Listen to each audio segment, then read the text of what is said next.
नमस्कार, आप देख रहे हैं इंडिया टीवी। आपके साथ मैं हूं मीनाक्षी जोशी। सुबह के 10 बज रहे हैं, वक्त हो गया है दमदार 10 का। दो वरिष्ठ पत्रकार हमारे साथ स्टूडियो में मौजूद हैं, राहुल महाजन जी, अजीत द्विवेदी जी। बहुत स्वागत आप दोनों का। और आज भी चर्चा उस खबर की जो इतिहास रचने वाली है। जी हां, जिस खबर ने पूरे देश की नजर अपनी तरफ आकर्षित कर रखी है। आज संसद में मोदी सरकार का बहुत बड़ा टेस्ट होने जा रहा है। आधी आबादी को उनका पूरा अधिकार मिलेगा या नहीं, आज ये तय हो जाएगा। आज नरेंद्र मोदी महिला आरक्षण से जुड़े हुए तीनों बिल को लोकसभा में पास करा लेंगे या फिर राहुल गांधी ये बिल को लटका देंगे, अटका देंगे या भटका देंगे। आज लोकसभा में महिला आरक्षण से जुड़े हुए तीनों बिल पर वोटिंग होगी। लोकसभा में शाम 4 बजे वोटिंग होनी है। आज लोकसभा में राहुल गांधी की बारी है। राहुल गांधी आज महिला आरक्षण से जुड़े हुए तीनों बिल पर सरकार को घेरेंगे। गृह मंत्री अमित शाह विपक्ष के हर सवाल का जवाब देंगे। इस दौरान प्रधानमंत्री नरेंद्र मोदी भी चर्चा में शामिल हो सकते हैं। विपक्ष पहले ही यह साफ कर चुका है कि वो महिला आरक्षण बिल के खिलाफ तो नहीं है, लेकिन सरकार इसमें डीलिमिटेशन बिल को जोड़कर जो करना चाहती है, विपक्ष इसके खिलाफ है। दक्षिण भारत राज्यों की पार्टियों की अलग समस्या है। उनका कहना यह है कि सरकार संसद में दक्षिण की आवाज को कम करने की प्लानिंग कर रही है। हालांकि सरकार ने चर्चा के पहले ही दिन यह बताया कि डीलिमिटेशन का फॉर्मूला क्या होगा और कैसे राज्यों में सीटों का बंटवारा होगा। बावजूद इसके विपक्ष अपनी जिद पर अड़ा हुआ है। लोकसभा का नंबर गेम क्या है, वोटिंग में कौन आज देश की आधी आबादी को पूरा अधिकार दिलाने के लिए नरेंद्र मोदी के साथ खड़ा होगा, परिसीमन का नंबर गेम क्या है, ये तमाम बातें आज हम विस्तार से आपके सामने रखेंगे। लेकिन कल ही प्रधानमंत्री नरेंद्र मोदी ने परिसीमन को लेकर जो बात कही है वो समझनी जरूरी है। उन्होंने क्या कहा कि मैं आपको गारंटी देता हूं, अगर आपको ठीक लगे तो मैं वादा कहने के लिए तैयार हूं। जिस राज्य का जितना हिस्सा होगा वो उतना ही अनुपात रहेगा। किसी राज्य के साथ वो कोई अन्याय नहीं होने देंगे, इस बात की वो गारंटी देते हैं। लेकिन विपक्ष प्रधानमंत्री नरेंद्र मोदी की गारंटी को क्या वाकई में मानेगा? महिला आरक्षण से जुड़े हुए तीनों बिल को पास कराने के लिए मोदी सरकार को 2/3 बहुमत चाहिए। लोकसभा में मौजूदा 540 सांसद है, इसका 2/3 बहुमत कितना हुआ? 360 हुआ। लोकसभा में अभी सरकार के पास 292 सांसद हैं, वही विपक्ष और अन्य को मिलाकर काउंट करें तो 233 सांसद होते हैं। वहीं राज्यसभा में अभी 244 सांसद हैं और इसका 2/3 बहुमत हुआ 163। राज्यसभा में मोदी सरकार के पास 141 सांसद हैं, जबकि विपक्ष और अन्य को मिलाकर 103। विपक्ष बिल के खिलाफ गोलबंदी तो कर ही रहा है। मोदी विपक्ष को नसीहत भी दे रहे हैं। वो कह रहे हैं कि महिलाओं के अधिकार का विरोध करने वालों को देश की नारी शक्ति माफ नहीं करेगी। मोदी ने कहा कि अगर बिल का विरोध करेंगे तो इसका फायदा तो फिर सरकार को ही होगा, बीजेपी को ही होगा, लेकिन अगर साथ दिया तो फिर फायदा सबका होगा। आप पहले ये बयान सुने और उसके बाद फिर ये नंबर गेम आपके सामने चर्चा के साथ साथ और स्पष्ट करेंगे। एक मित्र के रूप में एडवाइज करता हूं और सबको काम आएगी। हमारे देश में जब से विमेन रिजर्वेशन को लेकर के चर्चा हुई है और उसके बाद जब जब चुनाव आया है, हर चुनाव में महिलाओं को मिलने वाले इस अधिकार का जिसने विरोध किया है, जिसने विरोध किया है, देश की महिलाओं ने उन्हें माफ नहीं किया है। उनका हाल बुरे से बुरा किया है। लेकिन ये भी देखिए कि 24 के चुनाव में ऐसा नहीं हुआ। क्यों नहीं हुआ? ये इसलिए नहीं हुआ कि 24 में सबने सहमति इसको पारित किया तो ये विषय ही नहीं रहा। किसी के पक्ष में पॉलिटिकल फायदा नहीं हुआ, किसी का नुकसान भी नहीं हुआ। सहज रूप से जो मुद्दे थे उन मुद्दों के आधार पर चुनाव लड़ा, क्योंकि 24 में सब साथ में थे। कुछ लोग यहां हैं, कुछ लोग नहीं है, लेकिन सब साथ में थे। आज भी मैं कहता हूं, अगर हम सब साथ में जाते हैं तो इतिहास गवाह है कि ये किसी एक के राजनीतिक पक्ष में नहीं जाएगा। ये देश के लोकतंत्र के पक्ष में जाएगा। देश के सामूहिक निर्णय शक्ति के पक्ष में जाएगा और हम सब उसके यश के हकदार होंगे। आगे देखिए, यहां कुछ लोगों को लगता है इसमें कहीं न कहीं मोदी का राजनीतिक स्वार्थ है।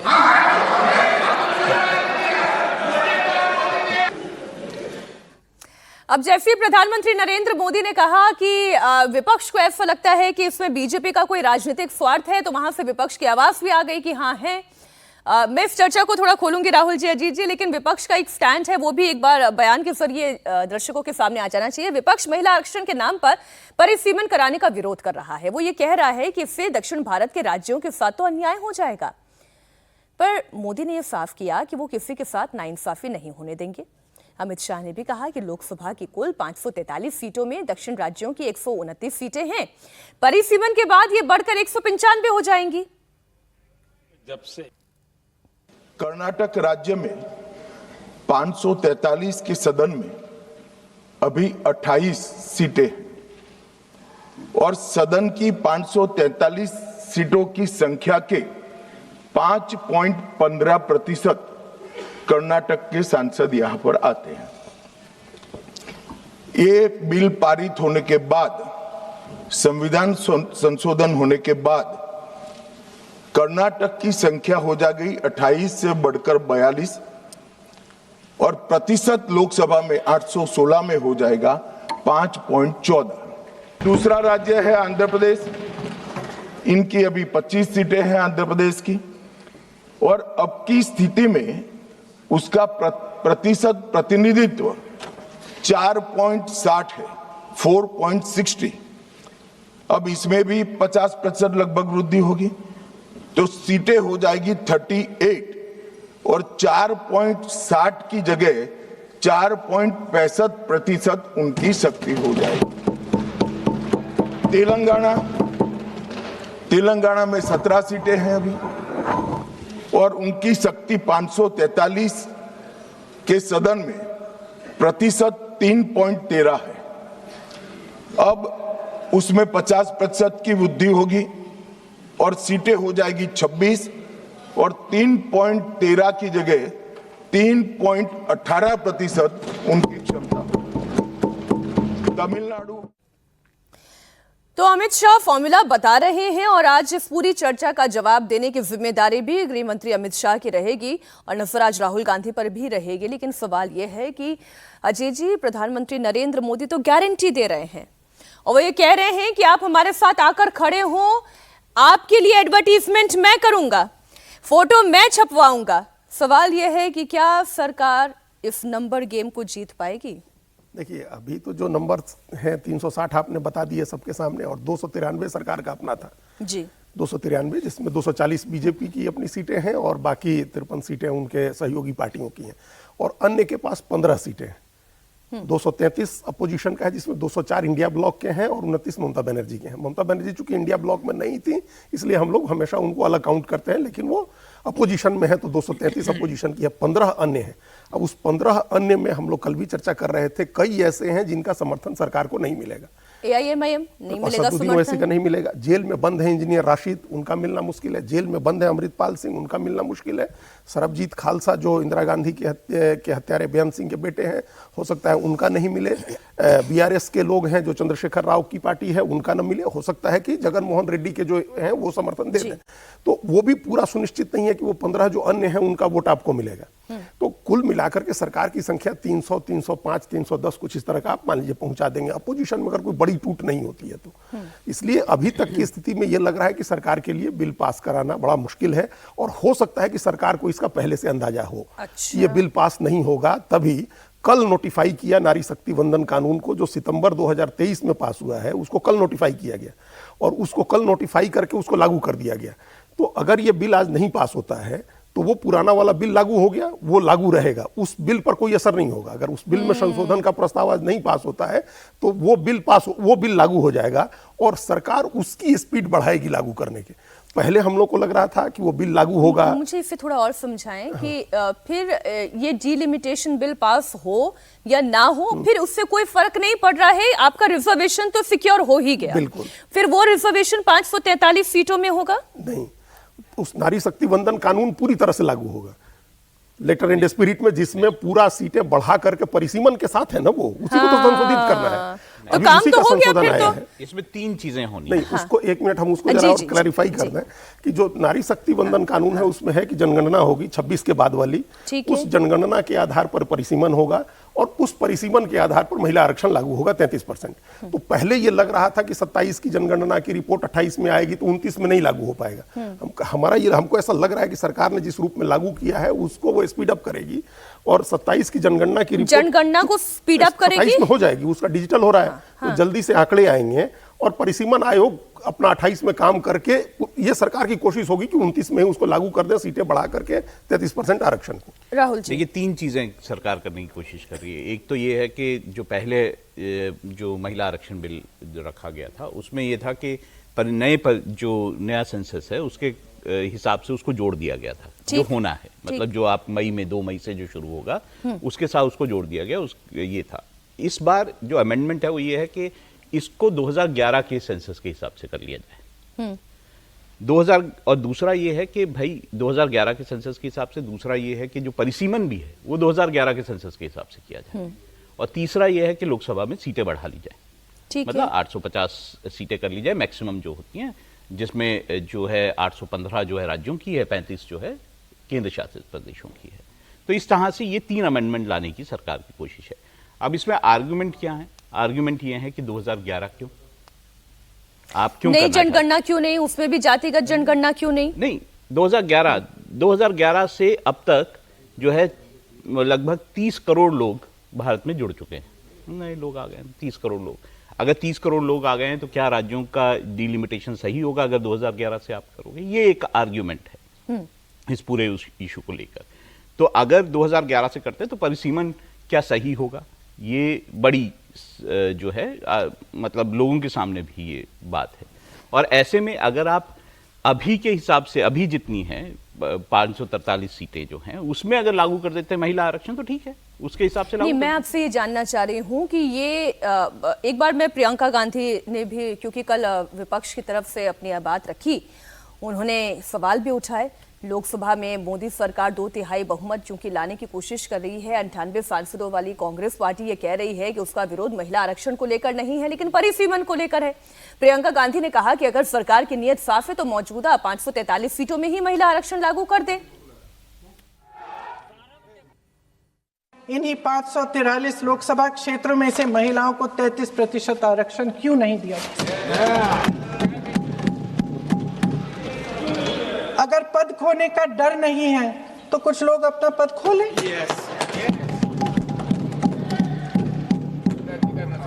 इसी में से SC ST का जो दर्जा है, SC ST में महिलाओं का आरक्षण 33% हो जाए, 1/3 आरक्षण हो जाए, OBC का भी उचित आरक्षण हो जाए, आज पारित हो सकता है। सच्चाई ये है कि आज की चर्चा दरअसल महिला आरक्षण पर है ही नहीं।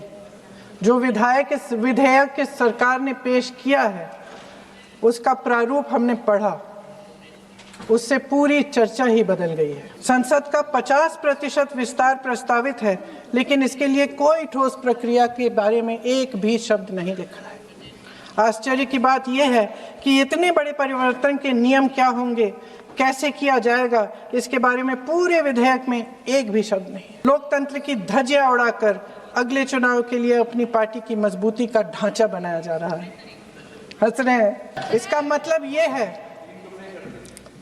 कि परिसीमन आयोग में सरकार द्वारा चुने गए 3 जने इस पूरे देश के प्रदेशों का वजूद, देश के लोकतंत्र में उनकी भागीदारी और उनका महत्व तय करेंगे। मुझे इंटरेस्टिंग पॉइंट ये लगा जब प्रियंका गांधी ने गृह मंत्री अमित शाह को देख के कहा कि गृह मंत्री मुस्कुरा रहे हैं। मैं जानती हूं कि सब तैयारी करके वो बैठे हुए हैं। जी यही उनका रिएक्शन था ना कि सब तैयारी करके बैठे हैं, और वही तैयारी आज मुझे नोटिफिकेशन में दिखाई दे रही है। नोटिफिकेशन जारी करके देखिए उस बिल को, अब ये अगर संशोधन हो जाता तो फिर बहुत आपाधापी नहीं रहती कि 26, चूंकि देखिए जो 1971 से फ्रीज किया हुआ है, इस एक बात को समझिए कि 1971 के बाद कितनी आबादी जुड़ी है, 1971 से 2011 तक कितनी आबादी जुड़ी है। अगर 2011 पर भी होता है तो इसका मतलब 40 साल में जो जुड़ी आबादी है उसका ध्यान रखा जाएगा, लेकिन वो नहीं हो रहा है। अब ये 2026 में उसमें कहा गया था कि 2026 के बाद की जो जनगणना होगी उसके आधार पर परिसीमन होगा, जो पुराना बिल है जिसको अटल बिहारी वाजपेयी की सरकार ने आगे बढ़ाया था, तब 31 की जनगणना के आधार पर होता। अब 26 के बाद एक जनगणना की रिपोर्ट आ रही है, 27 में जनगणना शुरू हो गई है, घरों की गिनती शुरू हो गई है, अगले साल व्यक्तियों की गिनती होगी, डिजिटल जनगणना हो रही है। जो जिस तैयारी की बात इन्होंने कही प्रियंका गांधी वाड्रा ने, पूरी तैयारी कर रखी है। प्रियंका गांधी वाड्रा या कांग्रेस या समाजवादी पार्टी या डीएमके, अब आप जो विरोध कर रहे हैं, आपने 23 के सितंबर में क्यों नहीं विरोध किया? 23 के सितंबर में भी तो साफ लिखा हुआ है कि परिसीमन होगा, भले 26 के बाद की जनगणना। पर महिला आरक्षण के नाम पर अगर वो विरोध कर देंगे तो महिला वोटर से दूर नहीं हो जाएंगे? वो तो महिला वोटर का मामला उनका है ही नहीं, वो कह रहे हैं कि अभी लागू कर दो। लेकिन अभी लागू करने में क्या समस्या है? जो एक अर्जुन सिंह का फॉर्मूला है, जो अर्जुन सिंह ने शिक्षा मंत्री रहते एजुकेशनल इंस्टीट्यूशंस में जो ओबीसी का आरक्षण लागू किया था, तो उन्होंने कहा कि हम जो पहले से सीटें हैं उस सीट में हम आरक्षण 27% नहीं देंगे, हम हर एजुकेशनल इंस्टीट्यूट में 27% सीट बढ़ा देते हैं। मान लीजिए आईआईटी दिल्ली है, सीट ही बढ़ा 500 सीट है आईआईटी दिल्ली में, हम 500 के ऊपर 27% सीट बढ़ा देते हैं और 27% आरक्षण दे देते हैं। तो ये अर्जुन सिंह फॉर्मूला लागू हुआ एजुकेशनल इंस्टीट्यूशंस में, उसी फॉर्मूले पर सरकार ये बिल ये लागू कर रही है कि हम उतनी सीटें बढ़ा देंगे और जितनी बढ़ाएंगे उतनी आरक्षित कर देंगे। ये बहुत क्लियर है। अब 543 पर भी लागू करना होता तो 40 साल से हो रहा है, नहीं लागू होता, लागू हो गया रहता ना। सरकार की तैयारी यह है कि इस जनगणना को स्पीड अप करो, डिजिटल जनगणना है, 27 के एंड तक सारे आंकड़े मंगा लो, परिसीमन आयोग का गठन पहले कर दो। जो प्रियंका गांधी ने कहा कि 3 लोग तय करेंगे, 3 लोग तय करेंगे, मतलब 3 चुनाव आयुक्त हैं और एक परिसीमन आयोग का अध्यक्ष होगा जो रिटायर्ड जस्टिस होगा, जो जस्टिस कुलदीप सिंह कमीशन ने पिछली बार किया था। कोई रिटायर्ड जज होगा जो आयोग का अध्यक्ष होगा, चुनाव आयोग के जो आयुक्त हैं वो लोग सदस्य होंगे और लोकसभा के जो स्पीकर हैं वो 5 सदस्य नॉमिनेट करेंगे, राज्यों में विधानसभा के स्पीकर हैं वो 5 सदस्य नॉमिनेट करेंगे। ये सब लोग मिलकर के रीड्रॉ करेंगे लाइन को, ज्योग्राफिकल लाइन को, और जो डेमोग्राफिकल लाइन है उसको करेंगे और वो लोग तय कर देंगे। 26 के अंत में, 27 के अंत में परिसीमन का काम शुरू हो जाएगा, 28 के अंत तक परिसीमन करके 29 तक लागू कर देंगे। सरकार उसके लिए तैयार है लागू करने के लिए। यानी इसका मतलब यह है कि तैयारी 2 तरीके से सरकार ने कर रखी है।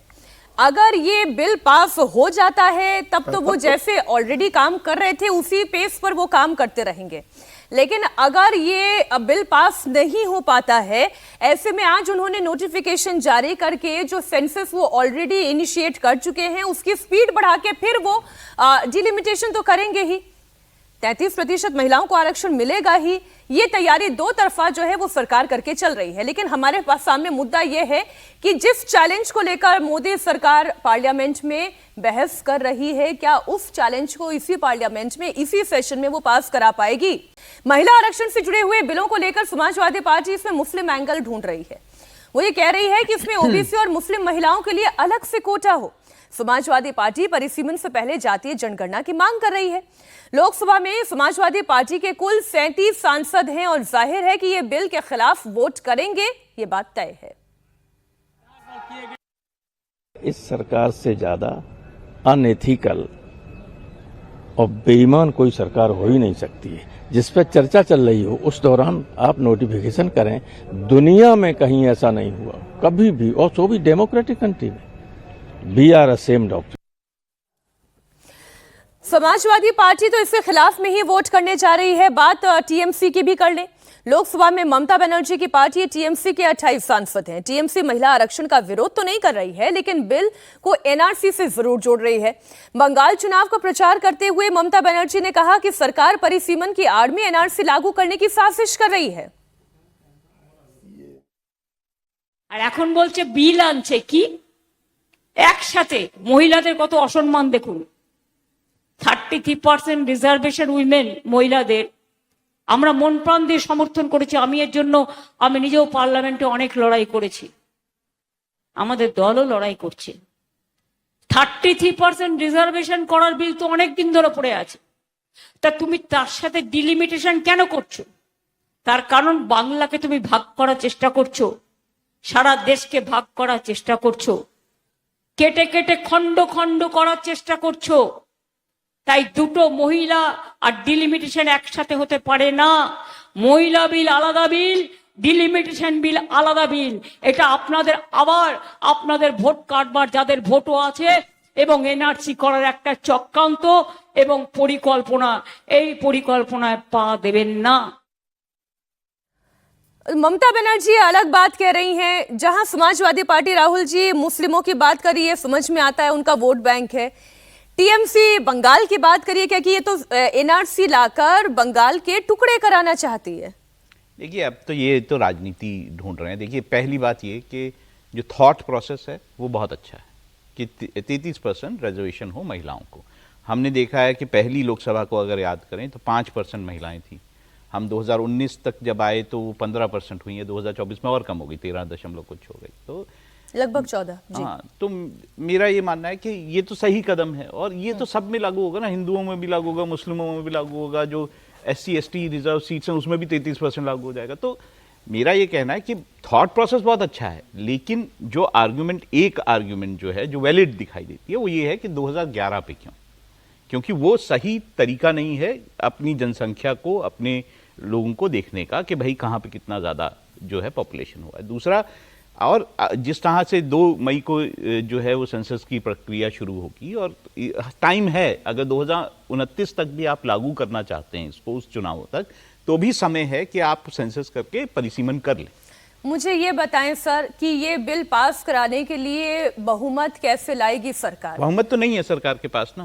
आप ये कह रहे हैं बिल पास नहीं करा सकते? बहुमत नहीं है अनलेस एंड अनटिल विपक्ष की कुछ जो पार्टियां हैं वो क्रॉस वोटिंग में आए। क्रॉस वोट कौन आप कर देखिए, सकता है? खुद अमित शाह जी ने महिलाओं के साथ वहां पे लंच किया, पता नहीं वो इस तरह से कुछ एक गैदरिंग की जिसमें उन्होंने महिला सांसदों को समझाने की कोशिश की भाई आपके फायदे का है। तो ये कोशिश सरकार की यही है कि महिला सांसद जो है वो पलट के उनके मैं ये समझना चाह रही हूँ, क्या कांग्रेस की महिला सांसद अपने ही पार्टी के खिलाफ जाएंगी? अजीत जी, क्या समाजवादी पार्टी की महिला सांसद विप हुआ तो नहीं जा सकती? डिम्पल यादव क्या जाएंगी? देखिए, अब अगर चली भी जाए तो हम लोग अभी बात करें 14% महिलाएं, जिसमें बीजेपी की भी महिलाएं हैं। कांग्रेस की अगर 100 सीटें हैं उसमें मान लीजिए 10 महिलाएं हैं, ठीक है, तो 10 क्रॉस वोटिंग हो जाए। समाजवादी पार्टी की भी 8, 7, 8, 4, 5 क्रॉस वोटिंग हो जाए, तब भी तो 360 का आंकड़ा नहीं होता है। ठीक है। तो ये क्रॉस वोटिंग से नहीं, 2, 4, 5 एक बहुत ही ऐसा तगड़ा फ्लोर मैनेजमेंट हो कि ममता बनर्जी के 28-29 सांसद गैर हाजिर हो जाए, मान लीजिए कि आए ही नहीं, लेकिन विप तो जारी हुआ है। तो वही कह रहे हैं, मतलब ऐसा मैनेजमेंट हो कि नहीं आए, सब आदमी वो नहीं आए, कुछ और लोग नहीं आए, फिर कुछ क्रॉस वोटिंग करे, इतना तगड़ा मैनेजमेंट हो, वो करना नहीं है। सरकार को एक मैसेज करना था, एक नैरेटिव बनाना था। बंगाल चुनाव के पहले एक नैरेटिव बना दिया महिला आरक्षण को लेकर के कि महिला शक्ति के लिए हम कर रहे हैं। 29 में लागू करना है तो नई जनगणना, नया परिसीमन करा करके ये लोग लागू कर लेंगे, इसलिए नोटिफाई कर दिया, उसकी भी तैयारी है।